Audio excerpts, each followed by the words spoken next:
Over 40,000 Hamas terrorists and Gazan Palestinians gathered across 5 points along the Gaza-Israel border this weekend, marking the anniversary of the so-called March of Return riots and Land Day. And while there, rioters once again attempted to breach the border, throw explosives, throw rocks, burn tires, and much more. In fact, Saturday morning, 2 8-year-old Gazan boys were even detained crossing the border armed with knives before they were returned by the IDF to the Strip. Then, Saturday night, rocket sirens in the Israeli south were sounded as at least 5 rockets were launched from Gaza over the border, and the Palestinian Islamic Jihad terror organization later claimed responsibility for the attack.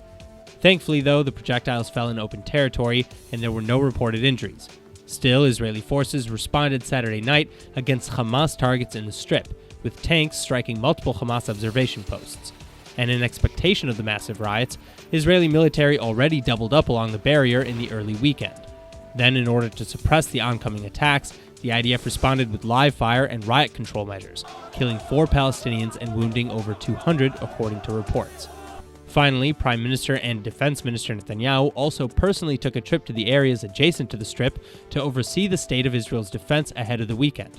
Though not everyone was impressed with the handling of the situation, with new Right Party leader Naftali Bennett, among others, demanding that Attorney General Mandelblit call for the Security Cabinet to be convened, especially as terror group Hamas seems to have gotten its demands.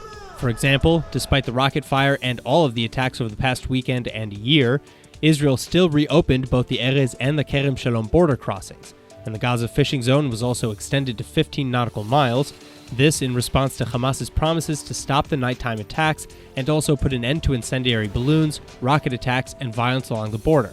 But with a terrible track record going in, hopes are not high that Hamas will hold up its end of the bargain.